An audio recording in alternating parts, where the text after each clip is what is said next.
I don't see any understanding of what we're trying to do with Declan Rice after spending £105 million on him. I think he's a 6. Arteta thinks he's Fabregas. Kai Havertz up top. Fair play. Kai Havertz tonight showed what he's about up top. I'm done with this striker, man. Get him gone.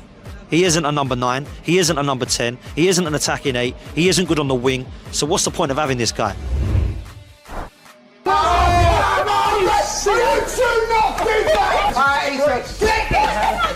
You know how they won that game.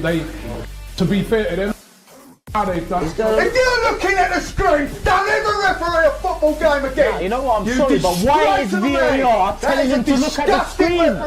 What's going on? Don't worry about VAR. If there was no VAR, that's a penalty, and that is a joke of a referee. Yeah, I'm with you. Joke! I think Kudus has a higher ceiling than Saka. I'm not putting Kudus over Saka right now. I think Saka's got the track record. I'm serious. And he will go further. I'm telling you. Where did you Talk to finish? me about trophies. Where did you finish? Cry all you want about your trophy, trophy. You're going in D's camp now. You're going in D's camp, yeah? Homeless man, complaining like talking down about a guy in a mansion.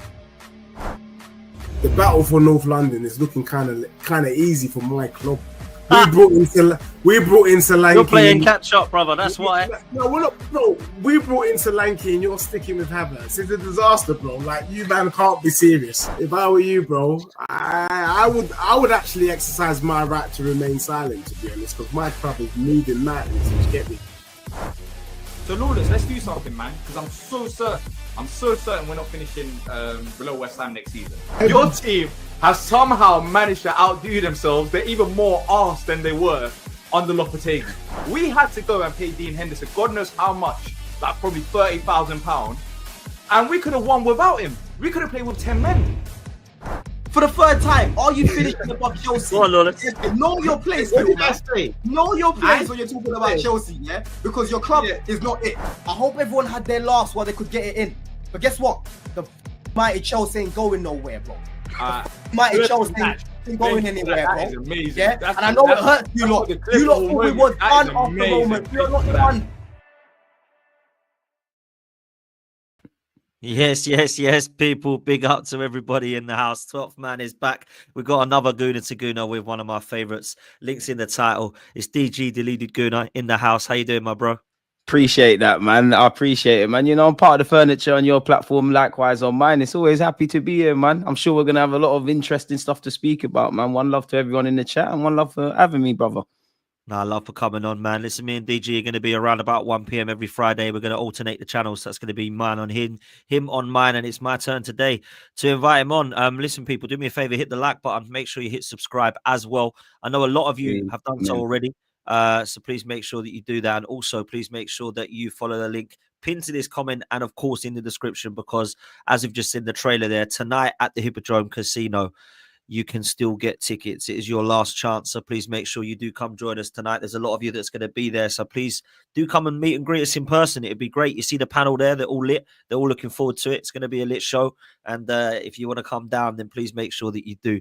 Links in the description. All you got to do is click on that or scan the QR code on the image here, which is just about to come up. My computer's too slow. Here we go. Top left-hand corner, QR code, people. If you do want to scan that, it will take you straight to the website. Or you can just click on the link in the description or in the pinned comment section. And we'll see you there this evening. Big up to you. Look, DG, I've got to say, with Arsenal playing tomorrow, I'm kind of looking forward to where all eyes are on, which will be Matheus Cunha. Some are saying that he won't play. Some are saying he'll be on the bench. Some are saying he's had arguments and he wants out of Wolves. I think it's going to be very, very interesting. Now, all we do know is that there's been some unsettled Cunha in the Wolves dressing room and on the training ground. And I think that when you look at the teams that are apparently in for him, Forest apparently planning a record bid for him, Arsenal been interested, Newcastle, Spurs, Chelsea. I don't know what your thoughts are about this, but I would be quite surprised if he plays tomorrow now. There's been way too much talk about what's going to be happening with Matheus Cunha. So what's your thoughts on this potential signing and the thoughts on whether you think he'll start tomorrow or not? for I Wolves. mean, do you know what? Yeah, when you're hungry, anything you put on a table in front of you is gonna look delicious, innit? I'm in two minds with Cunha. I like him, think he's a good player, can see how he fits in. The first time I found out about him was, I think Reece Nelson was on loan in Germany, right? And he happened to be playing. Now, I wasn't as hot on Cunha then. I wasn't as hot on him at Atletico Madrid. I think he's found his feet. Obviously, you know yourself, we're down to our bare bones. He would help us. You know, he can play in the 10, play up front, play on the left. I don't think he's a specialist that we necessarily need, but I'm all for it. You won't see me cry about us needing him. We hardly have any attackers, and he is Premier League proven, so bring him. In relation to if he plays tomorrow, I'm conflicted because, I mean, you know, we both make content. We've seen the links. We've heard his manager be quite critical of not just him, but Lamina as well, about their motivation and the arguing and whatnot. I'm trying to. It's a good question, Dan, man. And because if you're the Wolves manager, right? Like, I hear it. You've got to do the whole what Amarin and Arteta did, the whole zero tolerance, not put people in and whatnot. But at the end of the day, you're fighting for your lives. You're playing one of the best teams in the league. You need to get 3 points. He helps you with that. And also, I hear Cunha, you know, his head might be gone and he might not want to play and all of this. But surely, as a player, it's in your best interest to kind of shut out that noise and show everyone why they should still be interested. As you said, you know, you listed a lot of teams there. What you said, Newcastle, fantastic project. Forest having a great season. Arsenal, at the end of the day, we're crying about a lot of similar stuff, but we're second. Chelsea, big club. United, big club. The less said about Spurs, the better. So it's a difficult one. It all depends on his motivation. It all depends on how, I guess, the manager would have liked to have seen from his performance against Chelsea, in which he criticised him. You know what? I would have said he would play, but the way you've put it now, Dan, you've converted me. I don't think he'll play, which I definitely don't want him to play. But yeah, man, I don't think he plays now, man. You raised some good points there, Dan. Yeah, I'll be surprised if I see him starting, to be fair. Maybe he'll be on the bench. Could be that he's completely out. I mean, a friend of mine I know, I haven't seen it anywhere, is saying that he's not been in training. Oh, wow. With the flu. But I don't know if that's true. I haven't seen that anywhere reported. It's just something. That old chestnut. Yeah, it's like, oh yeah, he's not well. And like, I've got diarrhea. We've had that before. You remember we had that with Aubameyang, who wasn't well. You know, so I don't know. Look, I personally think that if he's fit, he would start and should start. I don't want him to play, but if he is on the bench, then it's an interesting move from Wolves really now. Like, how do Wolves play this for you now? Like, forget the Arsenal links. If this is a player that has caused a little bit of a problem and has been linked with a move away, how would you like to see a manager deal with that and a club deal with that situation? You're kind of damned if you do, damned if you don't as a Wolves manager, because you've just walked in. Again, as good as Cunha is, like, Wolves are fighting for their lives. Whatever Cunha's moaning about, Lamina as well, which everyone forgets. Whatever them lot are moaning about, there's X amount of other players, and you're trying to play for the fans, and the manager's got his own job. So it's a bit of a techie one, because he's got 2 years left on his deal. We did hear he's got a new contract, and Romano said he signed it. It's come out that it's on the table. Do you know what? I'd probably sell him because of the whole attitude stuff and the dressing room. And as you said, I didn't know about the flu. I'd probably sell him if there's a market to sell him, and it's selling right now, if I'm honest. But then you got to go look for replacements. Do you know what? If I was him, I would sit him down and say, Cunha, I know you want to leave. At the end of the day, if there's an opportunity for you to depart, we'll let you go. But can you just buck up your ideas for now to the end of the season? Show everybody why you should be getting those bigger moves. I'd let him go if there's a market. But then again, as you know yourself, Dan, as an Arsenal fan, we've been tracking every day of this market. You've got just over a week. It has a knock-on effect. Whoever Wolves want as a replacement, the clubs that they're going to buy these players from, they're bumping up the prices. Based on what you're saying, I'll probably say, do you know what? Let's let him go in it, because if I'm the manager and I get relegated with or without him, at least I can say I've done it my way. Yeah, I think a decision's got to be made. Like, for me, I would want there to be a decision made from the club and the manager now. Not like, oh, we'll see how things go in the next few days. I think we sit him down ASAP and say, right, you're kicking up a fuss. It ain't very professional as far as I'm concerned, but you clearly want to go. Where do you want to go? We'll make it happen. I don't need you here. I've got to try and keep this team up. And you're one of my better players. Do you want to leave? I'd love for you to stay, but I ain't gonna stay up with you there because you're gonna cause problems. So let's get you gone. Let's get the right money for you, and let's move on and get some players in. There's still enough time. That's what I would want to see if I was the Wolves manager, or if I was a Wolves fan, should I say? And I think that scenario's happened, to be fair, under Mikel Arteta a few times. You know, Matteo Guendouzi was a player that was there. Obviously, we know what happened with Aubameyang, Mesut Ozil, Kolasinac, Mustafi. He kind of did that and removed that toxicity away. And to be fair, it's probably one one of the things off the field that I've given him huge praise and credit for. Amarin's got it with Rashford and 2-degree Garnacho. You know what? That is an even better example.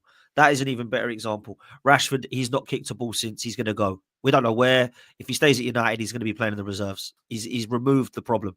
And I'm not saying that Cunha is a problem. I'm just saying that if he's starting to be, there's a decision that needs to be made to nip it in the bud. Now, I'll ask you lastly on this, man, because I don't know where you believe he will go if he does leave. But let's say he's leaving Wolves. Out of the clubs interested, surely we've got to be favourites to get him across the line, right? Favorites, I'm not sure, because we know our club. We know that, it's got to be a very peculiar sort of player, and the deal has to make sense, the transfer fee and the makeup of it. There's a lot of variables. So you'd maybe be a bit naive like myself for thinking we should be front runners. But I think I don't know for Newcastle's PSR situation. I'm not an accountant, but you'd imagine Newcastle move at a lot more speed. It seems like Nottingham Forest are serious. I actually think that's something that could be done. There's a whole bunch of Brazilians over there. Our man Edu's gone over there as well. I don't think United will go for him. I think United are broke from what you read. So I think United's ruled out. I don't know if Newcastle deem him to go for him. I'd probably say between us and Forest. I'll rule out Spurs. I'd 100% rule out Spurs, and I'll hold my hands up if they somehow get him.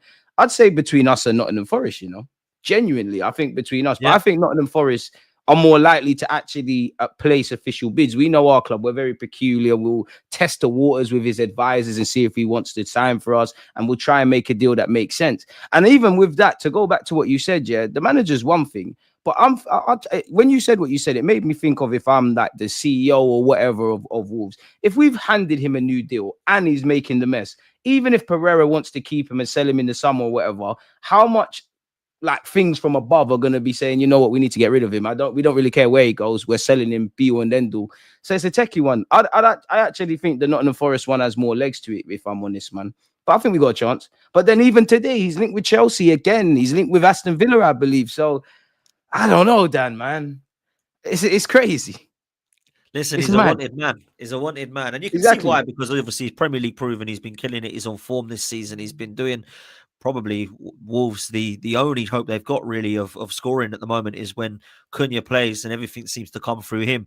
Let's say Arsenal do get him, right? How would you feel about the signing, and where do you think he'll actually fit into this system?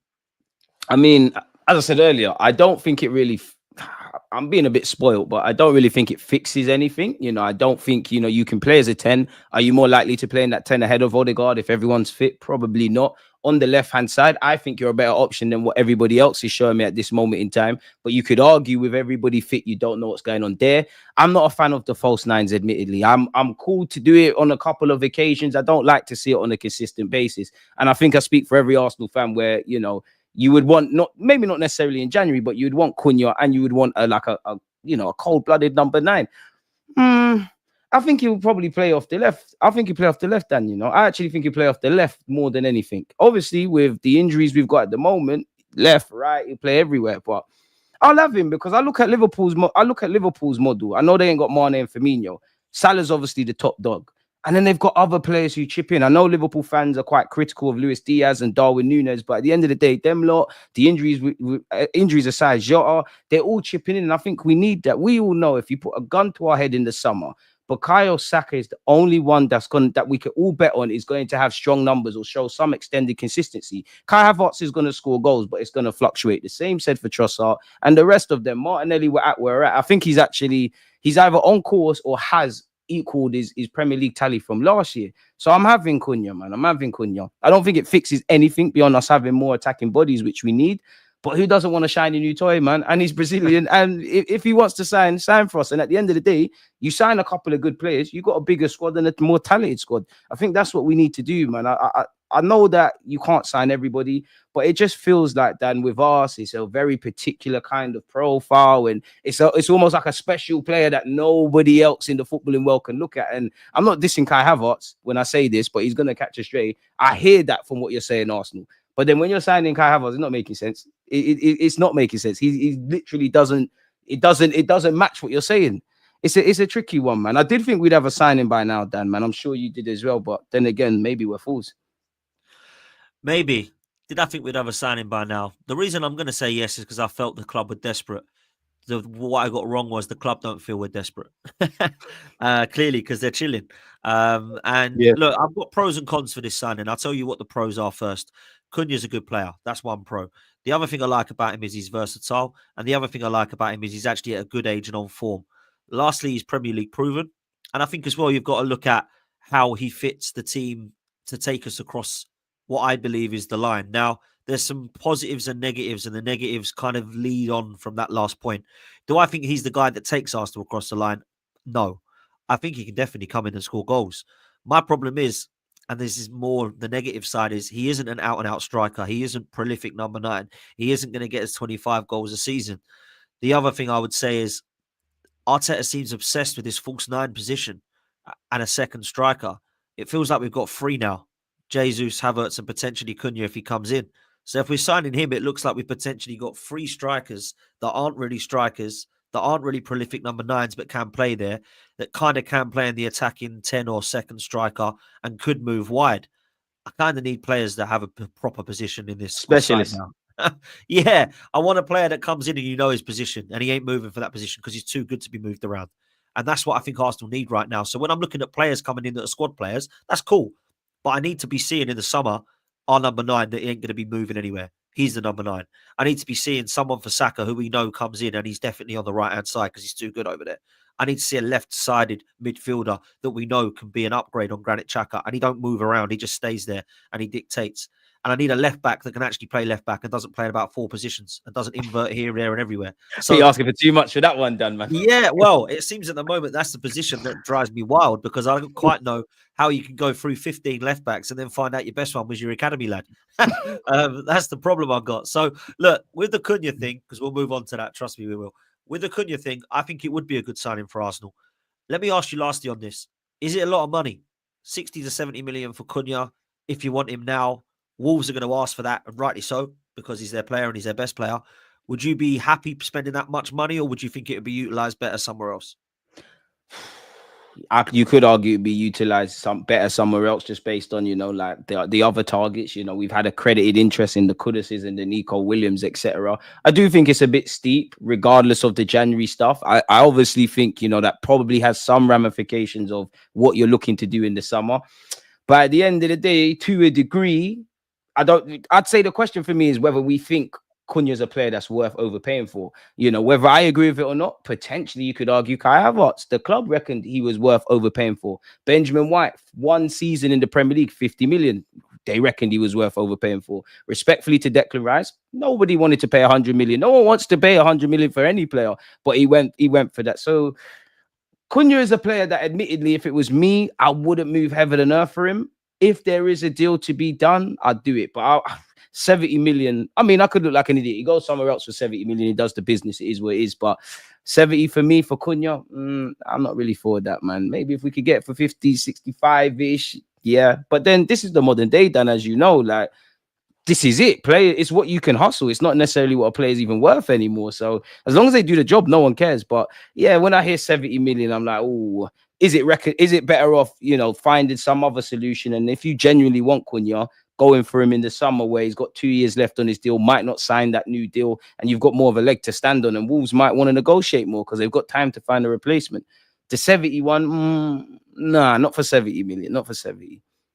Nah, it's a bit steep. Play, man. I think it's a lot of money, but I'm at the point where I don't care anymore. Like, one, it ain't my money, and I'm desperate now to see somebody come in this forward line. Because that as well. You know what I'm saying? Like, I think we want Sesko.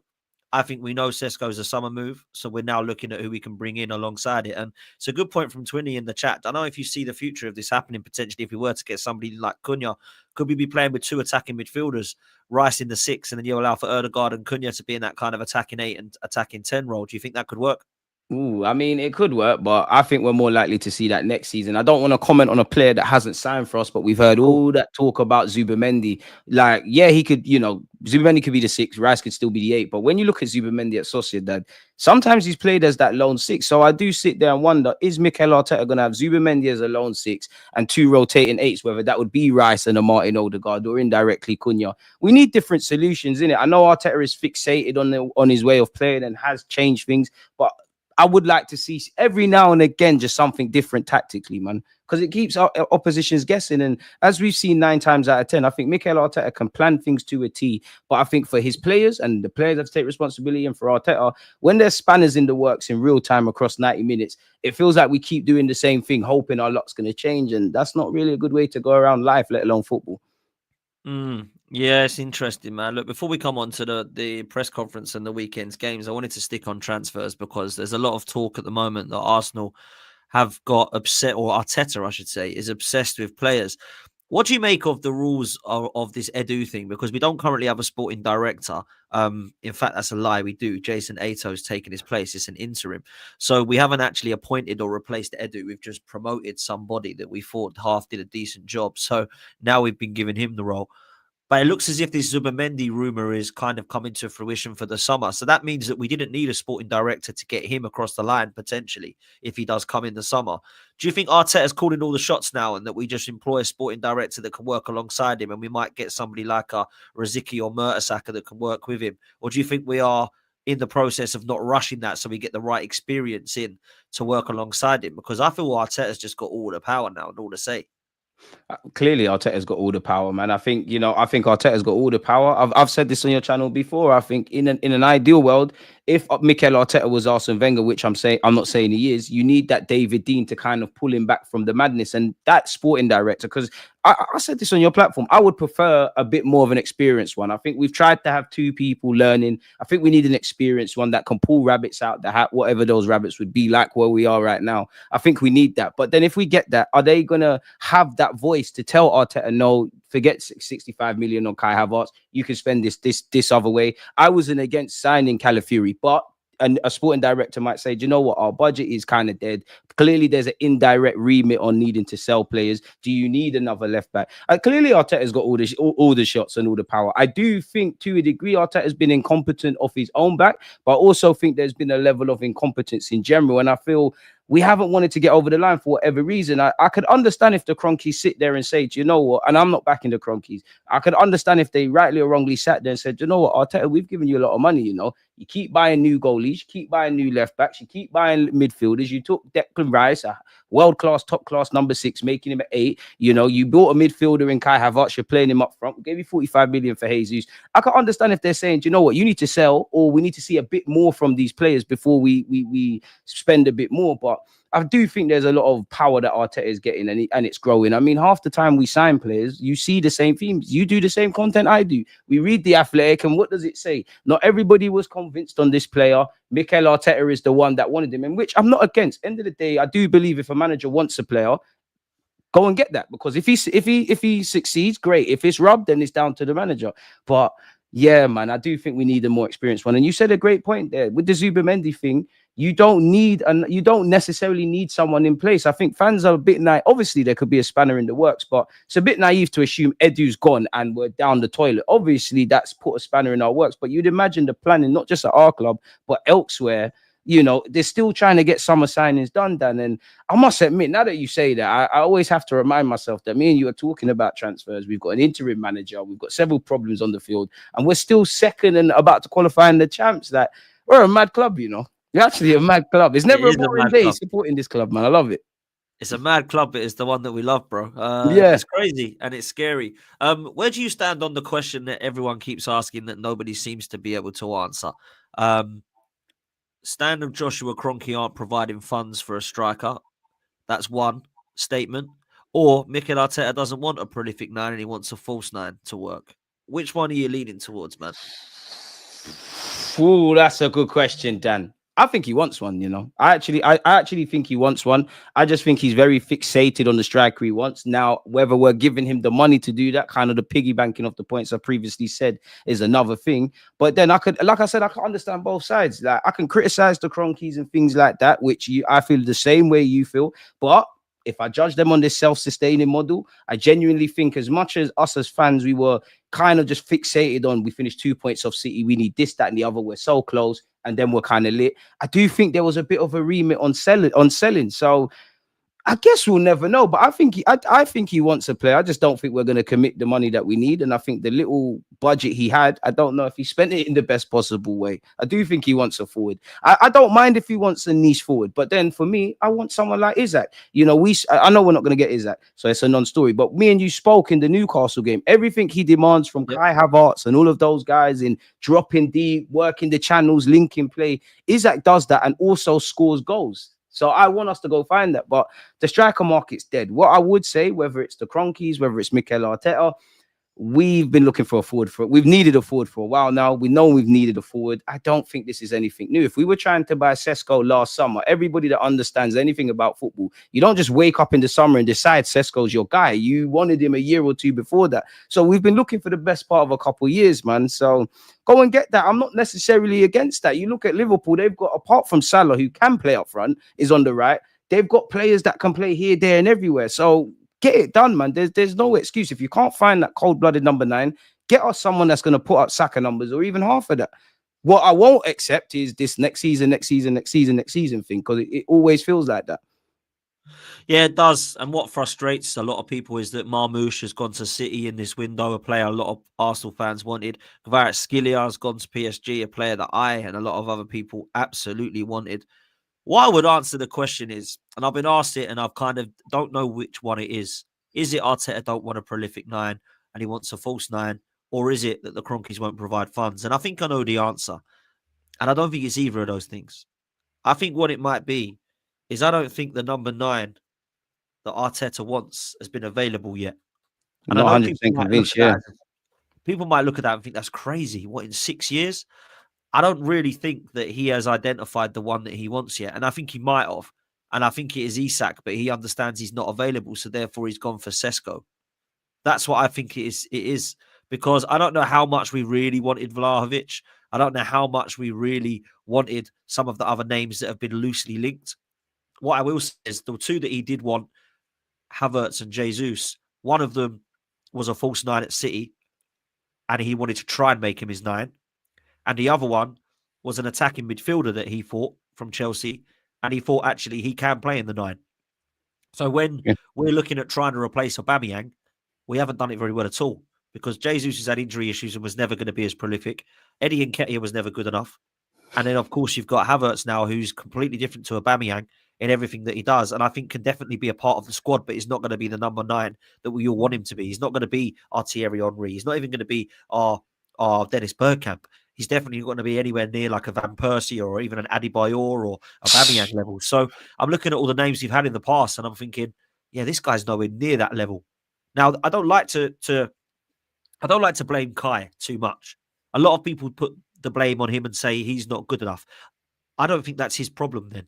If the quality of Kai is not good enough, you can have that debate all day long. That's cool. That's he not didn't really buy himself. If he isn't good enough, I'm going for the manager then. Because he's not good enough, you're saying, but he's playing up top every single game. So this is the problem I've got. I think he wants Sesko. I think he knows he's going to get him in the summer, not now. Looks today as if they've kind of given up on that, and Leipzig have said, no, we've told you. More than happy for you to come and have a chat with us in, of course, the summer. But for now, he's staying put here. So that's why I think we now look like it's going to be Cunha or nobody for Arsenal. The other 2 players that we have kind of loosely touched on before we get onto the game tomorrow, of course, is Nico Williams and Zubimendi. And I genuinely believe the next 3 signings he wants are Zubimendi, Williams and Sesko. And I just wanted to get your thoughts on those 3 players if they were to come in, what you think they would do for this Arsenal side, mate. I'm a big fan of Zubimendi. But what I would say with Zubimendi, Dan, is that I need to see Mikel Arteta. I don't really want to talk about midfield next season. I feel there's been a lot of question marks in midfield. So, I'm happy with Zubimendi. If that's someone he's wanted for the best part of a year or 2, with you and Declan Rice did together, that should thrive. Who else did you say? Sesko. I actually like him. Of course, Isaac would be my first choice target. I actually like Sesko. If it makes sense because of the age profile, before how he can, the way he could grow into the squad. I love him. If he's a blank canvas, if you reckon he's what you want and he's almost somewhat of a blank canvas, bring him in. So that's Zubimendi, Sesko. What's the other one? Nico Williams. I don't think we're getting him. I think he wants him, but for me, I feel the same way with Nico Williams as I felt that summer, bro, when we was going for Rafinha, and that good player. I'm not going to say no to him. do what you want to do to go and get him. But it seems like he wants Barcelona first, so we're always going to be second best. Now, if Barcelona don't want him for any other reason, go and get him. The one thing I would say is I don't want to hear we tried for Sesko and the other one, Nico Williams. Go if that's who you want, go all out for it. But do not sign no one because you couldn't get them. Respectfully to them, I understand Arteta is very peculiar about players, and I'm not necessarily against that kind of approach. But it's not like you're signing Lionel Messi, Cristiano Ronaldo, these kind of guys. There's always someone else. And we've known this for a while. And Nico Williams is going to come on big money, man. I know he's had a bit of an underwhelming season at the moment, but he's on like 200 odd grand a week already. Not that I care, it's not my money. But you ain't going to come in and living in London and for a big club in England, you're not taking a cut. So I'm sure Arsenal are aware of that, and they wouldn't be prepared to put that money down if they didn't believe in him. So go get these players, man. But if you can't, please find someone else, because me and you have been talking, and everybody, this is something we've been speaking about for years, you know. This ain't something new. We didn't just wake up today and say striker, winger, this, that, and the third. It's great. It's crazy, man. Look, I like the positions we're linked with, I'll say that. Whether I like the players is another question mark, because I believe Zubimendi is a really talented player, but I would have rather have had a few names over Nico Williams. I do think he's a good player. He lit up the Euros. He's got potential. Likewise, Benjamin Sesko's got potential. My only issue, DG, is do I want players with potential or do I want players that are ready right now? And I think we've got to go with the latter. I want players to get us across the line, and I'm not sure that by waiting 3 or 4 years for Sesko to hit 24, 25, and likewise Nico Williams, who's not done well this season at all in terms of stats and goals.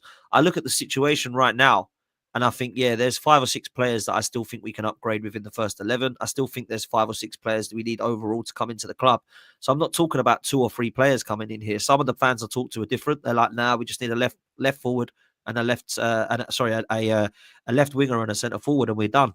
I think we need more than that, you know. I think to the starting 11, that's a good thing, but our depth isn't enough. And I agree with you, but it's like kind of what you said. It's like, for me, Isak's the dream. Ready right now, still kind of young as well. But if I don't think we're going to get him, then I kind of have to accept the Seskos, not necessarily Nico Williams, but the Seskos, these guys that people might be ooming and ahhing, and then in the next 2-3 years, if they do realize their potential, start waffling about. Because there was a time not everybody was keen on Isak, not everybody was keen on Cunha, so it does happen. But if we're not going to do what I would like I said with the Isaks, then I kind of have to accept these emerging talents, quote unquote. Yeah, 100%, bro. 100%. You're right, man. Let me throw some strikers at you. Just say yes or no for them. Isak, you've said, is the dream, so we won't go with him. What about Victor Gyökeres? Yes or no? Yeah. What about Victor Osimhen? He man said yes or no. What is this, in the summer or right now, or just right now? Let's go January. Yes, asterisk loan.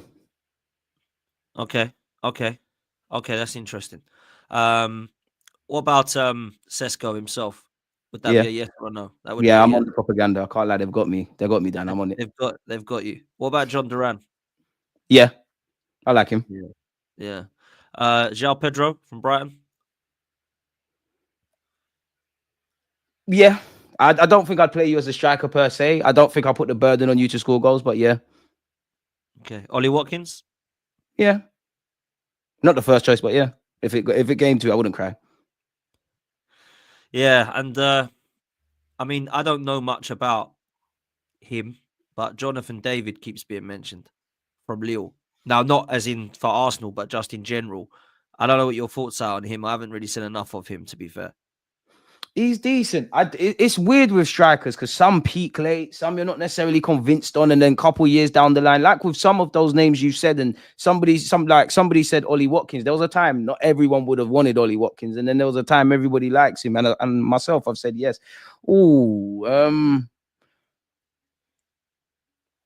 No, because I think if we sign Jonathan David, we're not gonna get that. That's our striker in it now. If he does the job, great. That's where I'm at. Yeah, it's not like we're gonna have you're gonna be the number 2, and then we sign an upgrade. So yeah, no to David. It's nothing. I like him, but no. I'm with you, bro. I'm with you. Evan Ferguson and Ivan Toney are the other 2 names in the chat being mentioned, but I think the ship sailed with both of them. If I'm honest. No to Tony, man. You're getting paid in Dubai now, man. You're not at levels anymore, man. Yeah, maybe a few years ago with Tony, but I'm not sure now, man. To be fair, I think that ship sailed. But you've cashed out now. Yeah, I think so. Let's talk a little bit about some players that could be off skis because there's players not just in this January transfer window, but I think their futures are up for grabs in the summer as well. A lot of rumors about Zinchenko today, bro. Borussia Dortmund are massively interested. This was a few hours ago from Telegraph, says that Zinchenko is expected to leave Arsenal before the January transfer window shuts. Dortmund are in the market for a new left back and are believed to have put Zinchenko at the top of their wanted list. There were suggestions in Germany and Inter Milan as well, looking at Alexander Zinchenko. Do you think it's worth getting rid of him this January transfer window, or would you keep him?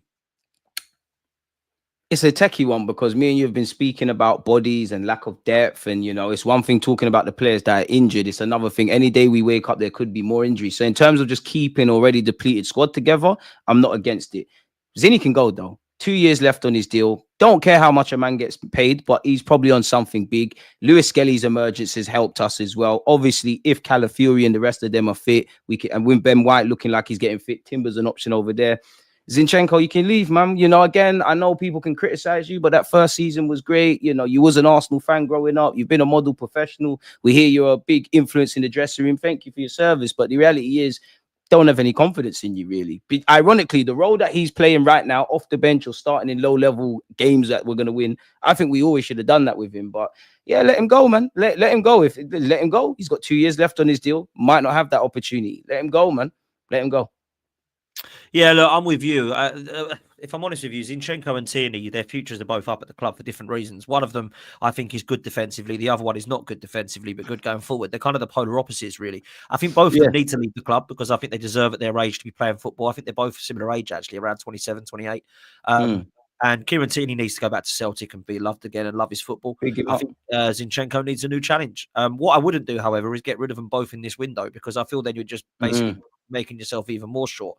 There are rumours and suggestions that Tierney's going to agree to go to Celtic, but in the summer. And if that is the actual fact, then I think it will be potentially that Zinchenko goes this window. If Dortmund are serious, I think he could do quite well over there, to be fair, the way that they play.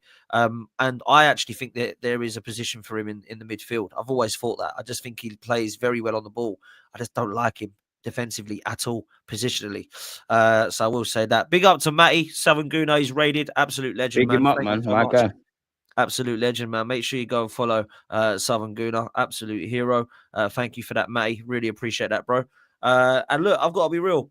In terms of other players that could be leaving, I think there's quite a few DG that have their futures up for grabs. So let me throw some at you. We'll get this one over nice and easy because it's the goalkeeping situation. It's actually the goalkeeping department as a whole, bruv. Because if you look at the amount of goalkeepers we've actually got, we're still looking for more. It's actually quite scary. And actually the amount that we've had. We've got issues in this department still because we know Raya is our number one now. But other than that, we haven't seen much of Neto. He's on loan. He's 36. He's a Bournemouth goalkeeper that probably would be happy to have him back. And he might actually want to go and play first team football at that age anyway. What do you see in the goalkeeping situation moving forward for Arsenal? Because I believe we'll probably look to replace him and actually buy another one in the summer, bruv.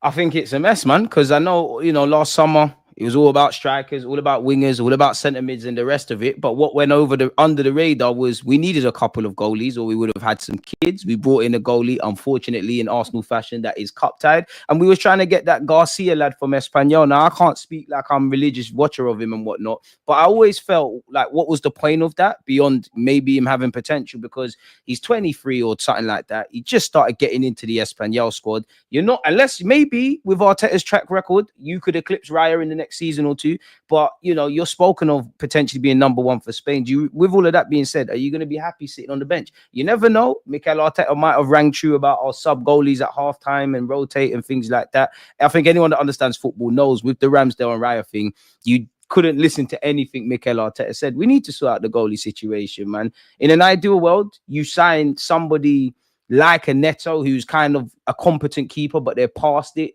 I wouldn't say happy to be on the bench, but they've been about, they understand what's going on. And maybe like a young deputy for Raya, man, that can come in, we can have some confidence. As you know yourself, bro, like, it's very difficult, I guess, being a third choice goalie, let alone a second, because you've got you can't drop your standards. You've got to remain competitive. You're not really going to play. And for Neto, I can't tell you when he's going to play.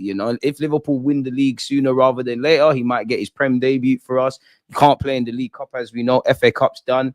yeah, man, we need to sort out the goalie stuff. We need. There's a lot that we need to do. Like there's not really that much stability at the club. That I must admit, I did feel in the previous seasons, like the last 2 years, we were a lot more stable than maybe I've given us a bit too much credit. Because right now, it's like there's a lot to do, man. There's question. We know not everyone's going to leave, and I'm sure you're going to get into it, but you can make a case of certain players going. There's only a couple that you would say are completely untouchable unless something crazy is offered.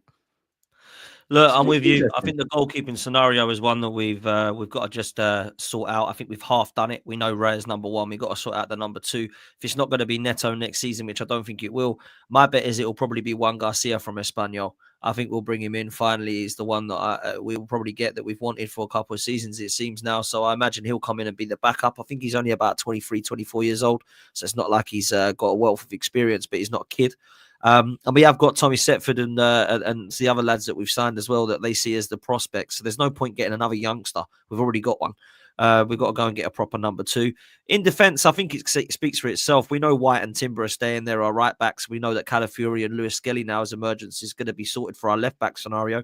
Other than Gabriel and Saliba, though, I think all the others have got question marks. We've spoken about Zinchenko and Tierney, and I think Kivior and Tomiyasu are the other two that will be looked at future-wise in the summer. I wanted to ask you about those two because Kivior clearly wants first-team football, and I don't think we can offer him that. And Tomiyasu is so injury-prone, I think we might actually be stuck with him because no one's actually going to want to pay any money for this guy. What's your thoughts, bro? Like you said, man, if you're injury prone and you're never fit, why would somebody want to buy you? I love Tomiyasu, man. There's been several times this season where I would have wanted Tomiyasu to start a game in a big game or to come off the bench or whatever. He's a good player. The problem is with Tommy, you're never fit in it. And you just, like, if Ben White comes back before you, where are we at? Obviously, the club know what's going on with Tomiyasu, but to us as ignorant fans, it's quite bewildering, man. So I could understand that. I must admit, I'd fight tooth and nail to keep Tomiyasu. Kivior, I think he seems to be one of the players that continuously gets interest. So there might be a decent fee that's achievable for him. So you're right, man. He's realistically, Kivior's not going to play unless it's games like Zagreb where we need to rotate or there's injury. So yeah, I think Kivior will be one they'll be receptive to offers. You know, I'm sure there was a bunch of offers and things to consider last summer. Tommy, I need to see you fit, man. I probably wouldn't sell you, but I am of that belief now that it might have to be that, man. Look, I think Tomiyasu stays because no one's going to want him and he's too injury prone. I think when he's fit, he's a great player and good squad player. Problem I've got is he never is fit. The others, I think, probably we will end up leaving in the summer. I think Kivior will go in the summer. I don't think Tierney and Zinchenko will be in next season either. So that means we might need 2 or 3 defenders to come in again in the summer, which is a madness to think that. But we might actually be in that scenario. Then we move to midfield. There's only really Jorginho and Partey that are up for grabs in terms of their future for discussions. Looks like Rice and Marino are staying. And obviously you've got Waneri and Odegaard that look like they're going to be staying for the long term as well. So Jorginho can't forget Kai as well, man. Well, yeah, of course, we'll mention him as well. But do you think they both stay? They both go? One goes, one stays? Or do we move them both on and look to recruit in the summer in that position, bro?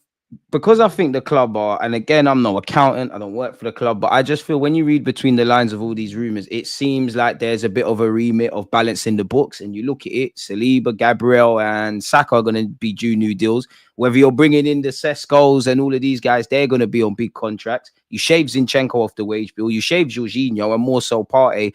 The overall health financially looks a bit better. I mean, if it's from purely a footballing point of view and what I've seen this season, I would rather keep Partey. But then a part of me thinks Jorginho could very easily transition into a member of Mikel Arteta's coaching staff. I know people in Jorginho's case, we talk about, oh, he's good around the dressing room, he's good in the change rooms, etc. Things that we can't really comment on because we're not there. But we've all seen the clips. He seems like when he's on the bench, he's an extension of the coaching staff. If it's purely football, I'd love to keep Partey. I'd love to have the option of Thomas Partey, assuming we sign Zubimendi, Declan Rice, Odegaard, Ethan, Lewis Skelly, Kai Havertz, but then I'm listing bare names for essentially 2 positions. I know we need depth, but that's probably not realistic. So they're probably both moved on. You hear rumors that Partey's got a contract offer. Likewise, you hear nothing's been set in stone. And then I wonder with Partey, like, obviously right now, in terms of football, he has a case of being Arsenal's best player this season. But is it a case, Dan, of a player in the only year of their deal, last year of their deal, better yet, performing out of their skin? You give them a new deal and they revert back to type. Because off the top of my head, there's only probably been 2 seasons where we've seen Partey for a prolonged period of time. I'd say this season and the first title challenge, I think. Other than that, he's a flight risk, unfortunately. Yeah, look, Partey and Jorginho for me, I think both have to sort out their situation this summer because they're obviously going to be going for nothing. I would keep Partey and I would look at Jorginho as being the one that was going out. The only reason I would change my mind on that from the other week when I spoke to Curtis is because it looks like we're bringing in Zubamendi on 8. I thought we'd be bringing in an 8 in the summer and then we'd allow Rice, Partey and Jorginho to be that 6. It looks now like they want to bring in Zubamendi and Rice as the 6s and then have Rice and Marino as the 8s. That's what it looks like they want to be doing in the summer if we believe everything we hear. Now, it might be that we get Zubamendi and we get another 8 and Partey and Jorginho both go. That could actually be a case that happens. Partey's right back cover as well then. Oh, don't, bro. Yeah, exactly. I couldn't forget that, can I? So that's what I would probably do if I'm honest. I'd probably be looking to go and get another 8, bring in Zubamendi in at 8, and then get rid of both of them and say thanks for your time. The thing is with that is Partey's been one of our best players this season when he's played in the middle. So it's a difficult one. I wouldn't mind Partey staying for another year. I think Jorginho's time might have come though now, to be honest with you. But other than that, bro, we've got Nun Tavares and Lokonga and Fabio Vieira's on loans that I guess are going to be sold. Marquinhos, I guess, is going to be sold. But I've got to ask you about Jesus and Trossard because I think they're the only two really that have a question mark on their futures. So what are you saying about both of them? I mean, with Gabriel Jesus, I think he would have been a candidate to move on. Obviously, without his injury, yeah, it's one thing saying sell Gabriel Jesus, whether people are going to make offers and offers that Arsenal want to accept, whether he wants to leave and he thinks I can't fight for my place. And bearing in mind, he just had a family and he's on big money. From a lifestyle point of view, he might not be allowed to leave. His injury is F that up, pardon my language. You're not going nowhere. No one's buying you with a dodgy ACL, and we wish you all the best. For Trossard, I would keep him. The only thing that would change my mind is obviously if you get an offer from Saudi or somewhere and you look at it like he's 30, we might not get this opportunity again. Let's move him on. But I think Trossard's a calm squad player, and I think everybody knows Mikel Arteta's defensive signings. A lot of them have worked out. The attacking sense, there's not been too many. I think where you look at value for money, I think Trossard, not that there's many, I think Trossard's been all right. And I just think Trossard on the bench, he's a good player. Not that he deserves to be on the bench, but we get a stronger left winger. Trossard's in the mix. We've got more attackers, and we're kind of copying the Liverpool model. I'd keep Trossard, but again, if he's rejected that deal, what is the deadline for that deal? And then you have to make alternative steps, man. Yeah, look, it's for me. Would not surprise me if Jesus and Trossard are the next two that do leave the club. Now, Trossard, I would actually keep him, but it looks like he's rejected a contract, so we might not have a choice. He might have to go.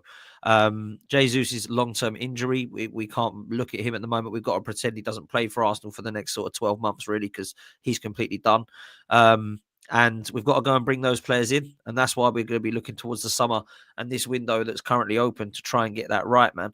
Look, moving ahead to tomorrow, just a couple of bits of injury news from the press conference. Miles Lewis-Skelly is nothing serious. He's had a scan. It'll be a matter of having a meeting with the medical staff today. Training session will happen, and we'll see whether it's too early or not with William Saliba. It's something similar. I think he'll be fit for next week, but this week, let's see how it goes. Basically, he's saying, I think Saliba, it might come early, but Miles Lewis-Skelly should be okay. Ben White's still not available. Apparently, he's training on grass again now, but he's just come back, so that will be that. His opinion on the transfer window is clear. He says we've lost two very important players in Saka and Jesus. We lack goals, we lack people, and we lack options in the front line. It's clear. He cannot make that more clear that we need someone. If we can get the right player, that's what we're actively looking at doing. But any player, no. We need someone that makes us better and makes an impact on the team. It's clear that for the period that we've lost them, ideally, we need some help because we're short and we're now even shorter. The team still coped with that, but we have to do what is right for the club. He was asked if the window will close without us bringing in a striker. He said that's an option. It doesn't depend on us. It depends on Arsenal or Mikel or our will. It depends on the market and many other factors. So I think what he's saying there is, look, I'd love to get somebody in, but I can't promise you that it's going to happen. The other thing he's also saying is that William Saliba and Miles Lewis-Skelly, it might be that they're okay, and Ben White should be back soon. So I think the players will start to come back into this side. The only two I see long-term now are Saka and Jesus, if I'm honest. Everybody else is starting to get back into the mix now, and I think that's only going to help, if I'm honest with you. Let's move to this game tomorrow. Let's start with the team news. What's your 11 that you're going with? What would you pick if you were Mikel tomorrow? What would you go with from goal right the way through to 1 to 11? What are you saying? Do you know what it is, Dan, with Mikel Arteta, especially in this last kind of period around injuries? He's been a bit. I mean, all managers are liars, but he's been a bit of a liar, man. There's been some players he's led me to believe are going to be there. They're not. Some he's made out they're not going to be in the squad, and they have. Like, I know it's quite different, but even in the build up to the Zagreb game, he sat there and said, "I can't play two left-footed centre halves," and he did that. So it's very difficult to read into what he's saying. If I'm honest with you, bearing in mind you can't look at what's ahead of you. We can only look at Wolves, but we have City next week. I'm not getting at Wolves and discrediting them, but at the same time, if you were going to take a gamble on mainly Saliba, but Lewis Skelly, surely it would be Den. And bearing in mind, even if Calafiori starts, we don't know how much minutes he's got in the legs. With the limited knowledge I have, I mean, it's a no-brainer, isn't it? David Raya is obviously in goal. David Raya in goal. Gabriel Saliba, Timber at right back. If Lewis Skelly is fit, then Lewis Skelly. If not, Calafiori. In midfield, for me personally, Martin Odegaard, Declan Rice, and Partey. I almost forgot his name there. Up front, Kai Havertz. On the right, let's come back to the right. On the left, Martinelli. Do you know what? On the right, Trossard, man. I don't think anyone's convinced me on that right-hand side in Bukayo Saka's absence. I just think Trossard seems to be the smartest of the attackers and the least frustrating over there, if I'm honest with you. So, yeah, man, we definitely need a player. A part of me wants to start Sterling, and I'm not trying to create a pile on Raheem Sterling, but if there was a quote-unquote negative, I don't think... Shout hooks, by the way. Make sure you're subscribing, people. I don't think Sterling did that much against Zagreb, and I feel he was quite frustrated, and he's quite predictable on the right. So I'd rather Trossard, because it looks like he's finding his form-ish. So that'd be my 11, man. Yeah, Trossard for me is a player that played really well against Villa and found his feet against Spurs. I think Martinelli as well in the last couple has looked really good. Look, I'm gonna go. I think Raya in goal speaks for itself. I think. Oh shit! Sorry, Dan. You have got Ethan. You know, I don't know. That you know, that was what I was gonna say. That is the only change I would make. You know what, Ethan? You're playing right wing. So Ethan, you've been injured. You can't blame me. Ethan, you're playing right wing. Trossard, you're on the bench. I need Martinelli's pace for a game like this. I completely forgot about Ethan. There we go. I'm with you. It has to be one area. Havertz, Martinelli for me on the front three. The guards in behind, and then of course you got what I would do would be Partey, Rice, then Timber right back. If Saliba's out, I keep Kivio or Gabriel, and then left back will be Calafiori or Miles Lewis Skelly. Excuse me, and then in goal Raya. That's what I believe. Look, we've got to be able to beat this Wolves side, man. They look terrible. They've got problems in the dressing room. Cunha's thrown a strop because he wants to leave. They've got problems with Mario Lamina, who wants Saudi. They've stripped him of the captaincy. They've changed their manager. I mean, everything's going against them, right? Surely we can take 3 points, DG. Surely we can, but I'm not going to lie, yeah. That almost makes me a bit more scared, because when there's every reason for a team to crumble, this is when they stand up to be counted, man. Like, yeah, if we can't win, there's problems in it. I mean, I don't know if anybody still believes we can win the league. For me personally, I don't think it's mathematically impossible. I think it's improbable. I think we need a lot. The very minimum we can do is keep winning our games. And we need to do that against Wolves respectfully. They're fighting for their lives. They're going to look at us like we're some privileged kids. Like, we're talking about winning league titles. They're fighting for survival. Some of their players probably don't play Premier League football again. If we can't beat Wolves, then there's serious problems in it. Big up Wolves in that. And our away form hasn't been great. But if we can't beat Wolves, what's going on? What is going on? Like, we need to go on a run at the very minimum, man. Listen, I think it's a must-win game. I can't say that I'm confident, because we go into these games all the time and I'm like, yeah, we should take 3 points. I've said that against Everton this season. I've said that against Fulham this season. And I've said it against Villa this season. Yeah, this is the problem I've got, and I can't do it anymore. And people say, well, that's negative. I've only comment on what you see, Dan, man. I've tried to be positive, and we drew every bloody game. I said we're going to win. So right now, I think we'll draw. Then we might win. Hey, that's the reverse psychology of it, bruv. But I do think that we've got some important games coming on, man. So I wanted to touch on this lastly. We've got Wolves, we've got Girona, and we've got Man City. Now, luckily for us, we're in a position where Girona, we can actually rest some players, because it's got to take a miracle for us not getting to this top 8 now. We obviously want to win the game, and of course, I think we will, and I hope that we will. But I want to take this opportunity to rest some players so that we're ready, fight, and fit for Manchester City. Do we have a squad to rest players then? Bruv, City can't afford to drop it. Like they've literally got to play their best side against Club Brugge so they go through, because they're 25th in the bloody league. So that means they're going to be knackered or more knackered, or have to play their first team against Arsenal twice, basically. So they're going to have come from that game. So for us, I think we rotate against Girona, play our strongest side tomorrow, beat Wolves, go and rest it up against Girona, go play the Trossards and the Tierney's and the Zinchenkos, Calafiori's, Kiviors, Jorginho's, happy with all that, yeah? And then we go back into the Manchester City game at home, because there's a lot of talk about this Man City game coming up. Although Arsenal and City right now are not head to toe, neck and neck going for a title race, there's a lot of people that haven't forgot the Haaland and Gabriel battle at the Etihad, and there's a lot of talk saying that we're looking forward to having him back, and he's got to stay humble and all this kind of stuff. So, yeah, talk to me about these next 3 games. What you would do, bro? As you said, man, Wolves, we got to go strong. We got to handle business. Girona, I mean, it all depends, because I think, you know, the FA Cup and the warm weather training, you could just go strong in all of them, and then, you know, there's breaks and whatnot. As you said, Girona, go strong against Wolves. Girona, you make as many subs as you can in it. I think, you know what, even give Neto an opportunity in goal, if I'm honest with you, really. But then when you deep it down, like, do we even have enough bodies to make rotations and do all of that stuff? Do we actually have enough? I'd love even to start against Girona as well, get some fitness, probably play, you know, big up Nathan, he made his debut, play him. Got to go strong against City. I want to batter City. I know I shouldn't be saying that, but I'm happy when you was talking about it, you mentioned the Etihad game. Like, it's if nothing more from this season, can we beat City? So we got to stand up to be counted, man. We all know the amount of games that we've been playing. The season isn't done. We've got a bunch of games. Now I need to see what you lot are about, really. You know, if there was going to be a rest, as you said, the Girona game, it would take a miracle for us not to somehow qualify. We've done what we need to do against Zagreb. So yeah, man, make wholesale changes if we're able to do that against Girona. Hot take, and I got no knowledge of this. I actually think whether it's the City game or Girona, I actually think Benjamin White will be in the squad. Don't know if he'll start or come off the bench, but I think he'll be in the squad for the next 2 games following Wolves. So yeah, man, make changes Listen, in midweek. I hope after Wolves they're all back. Like, that's what I'm wanting. Lewis Skelly, Saliba, Ben White, Tommy Yasu. We need all these guys fit, man. Like, we laugh and we tongue in cheek joke about how it's funny that Tommy Yasu, we ain't seen him, but we need him to be a part of this squad, because, you know, right back's been an issue for us when we've had to play Party there. So Tommy Yasu being out is the reason we've had to play Party there. So we need him fit.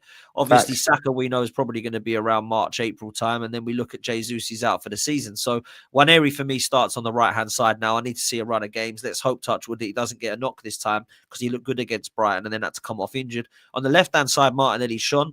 I think up top, we just need Havertz to do what Havertz does, and that's cause a nuisance and havoc. And if he can get on the score sheet, get some confidence, and that's a bonus, yeah.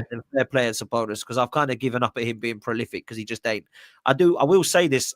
I mean, Tom Backcanton, big up to him. He put a question. Shout out Tom, man. Yeah, shout out Tom, man. He's been doing great in the press conference as well. Bless him. He asked Mikel about Havertz and said there's a stat that he scored.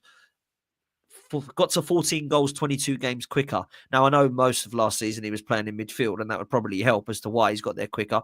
But I think there is definitely a player with Havertz that we kind of have all given up on as being our number 9. But I don't think I'm ever going to give up on the fact that he can be a good squad player for Arsenal. The problem is, can you keep a player on 300k a week who's a squad player that's coming in and off the bench and stuff? So that's where I'm kind of at. I do think Mikel Arteta's made a bit of a boo-boo there, getting him in. I don't think he's been a bad, horrific signing, but I don't think he's taken us to the levels that perhaps Mikel Arteta thought he was going to.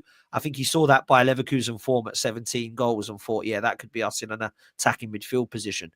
But he never really tried Havertz in attacking 10 with Ødegaard dropping deeper in the attacking 8. When he did drop Havertz into that attacking 8, it didn't really work, and he's made him a number 9 and an okay one. I just don't think he's a prolific one. But look, against Wolves, I hope he scores. I hope he goes on a run. And we need to take 3 points, man, because I know we're looking ahead to City, but the City game is going to be really peeved me off if we haven't beaten Wolves. Do you know what I'm saying? Yep. You can only play what's in front. You can only play what's in front of you, Dan. Like, as much as I'm more than happy to talk about City and resting in the Champions League, we can only deal with what's in front of us. And I think us Arsenal fans, like, you can't look beyond Wolves, because majority of us say every game in the Premier League is difficult. Every game's a cup final. Anyone could beat anyone. So we need to have that kind of rhetoric, man. And I share what you said about Kai Havertz. It's got to the point where I think we've drawn enough blood from that stone. I think Kai has been a lot more consistent than a lot more of his teammates. I would say for Mikel Arteta, he just hasn't been the guy. And I think it was naive. It's one thing for fans to be naive. It's another thing for the club to be naive. If you thought, and through no fault of Kai, because of the second half of last season, that's your striker.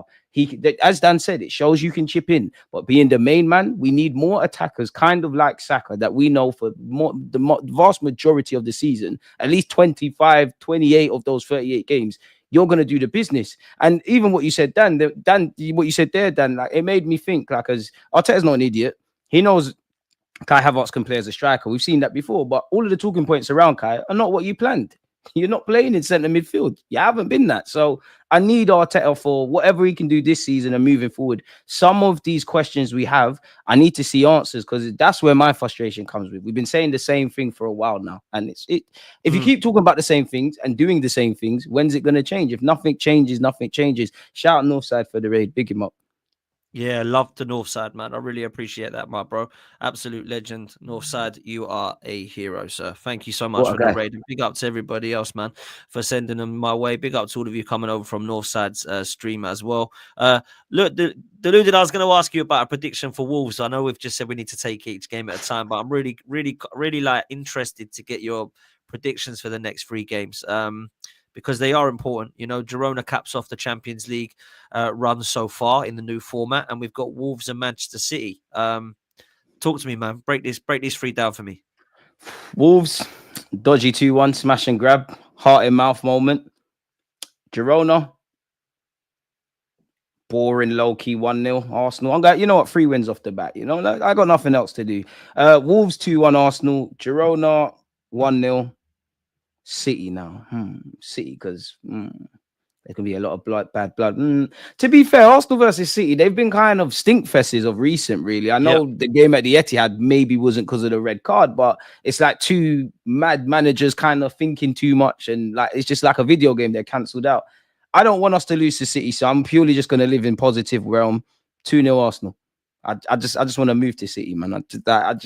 I still remember how their players were just acting at the end of that game, and I just want to win that. Like, that's one game I want to win, man. We've done all right at the Emirates against them. So 2-0, Arsenal 2, City 0, Arsenal 1, Girona 0, 2-1 Wolves, 2-1 Arsenal 2, 2-1 Wolves. Yeah, man, I'm going to agree with you on the Wolves game and the Girona game. I think we're going to win 1-0 and it's going to be scrappy. I think 2-1 against Wolves, I think, is fair. I do not know why, but I got a feeling we might draw this at the Man City game. I think the mentality thing will come into it. I think there will be one of those games where they just come in and make it horrible for us, and I think it might be a stinky like 1-1 or something like that. I hope I'm wrong, because we should beat them, bruv. Yeah, because they're not good defensively. They've proven that time and time again. Just look at the comments if we need motivation, man. Just look at their post-game comments to my Arsenal players. 100%, bro. Like, look, I hope we win. Head's telling me, like, be sensible here and say that, you know, City, this ain't going to be a whitewash. Don't get too excited. My heart's telling me, yeah, do you know what? I believe, because Manchester City are not good this season. In fact, they're one of the worst teams defensively when you watch them. They're absolutely all over the shop. And that's why we've got to beat them. Look, we need 3 wins. Well, we don't need 3 wins, to be fair. I want 3 wins. We need to beat Wolves and City, that's for sure. With Girona, I mean, if we lose, we're still going through in the top 8 unless we lose like by 4 or 5 goals. So let's hope we get through that one. Hopefully we win that as well, because they're not a good side and they're struggling. And I think they're kind of waving the white flag, so be it, with the Champions League bit as well, to be fair. They're not doing too well in the league. So, yeah, hopefully we can get the 3 wins for it, man. Look, people, we're going to leave it there. Please make sure you do me a favor, though. Make sure you are scanning the QR code for this, because we are here later. As you can see, scrolling along the banner at the bottom, we are here at the Hippodrome Casino in Leicester Square, London. We will be there later tonight. All you've got to do to get your ticket, if you would like to come and join this elite panel, which consists of D, Lawless, myself, Judges, Deji, and Don. We are all going to be there tonight. Make sure you get your ticket. Scan the QR code there, or click on the link in the pinned comments here or in the description. Please make sure that you are doing that, people. Please also make sure that you show some love to Reality Raffles, who are our sponsors. 99 pence for a raffle ticket for £500 football match day experience of your choice. Whether it be at the Emirates or a ground of your choice, you can get involved. So please make sure you click on the link in the description to get into that raffle draw, which apparently gets drawn tonight. So please make sure that you are involved in that as well, people. Make sure you're following Reality Raffles on socials as well. This is going to send you over to Halftime Hooks, who is currently doing a match preview. So please make sure you go show him some love. DG, been a pleasure, bro. It's always a pleasure, Dan, man. You know, we're doing regular shows. We've been doing it for years. It's almost like Arsenal therapy. I don't know why, but I feel a lot better speaking to another Arsenal fan about my club, man. So, yeah, love for having me, man. Love to the chat. Make sure you subscribe to Dan and all of that good stuff, man. The guy's pumping the content out every day, man. So, yeah, man, appreciative for it. Nah, come on, bro. Likewise yourself. Make sure you're following Deluded. All you got to do is click on the link in the title, people. It's easy. He's on the road to 100K, so let's get him there, people. Well, we've got to get to 70 first, but I appreciate Oh, that, Dan. 70. Nah, man, come on. You're bigger than that now. Come on, you've been around long enough. It's the one. I know, man. You know what? He said 100. Let's go for it, man. I feel like I'm a player and you're Arteta now, man. Man, hit the like and subscribe on both, man. And we'll see you there. And for those that are coming tonight, I'll see you at the Hippodrome. Take it easy, people. We're out of here. Come on.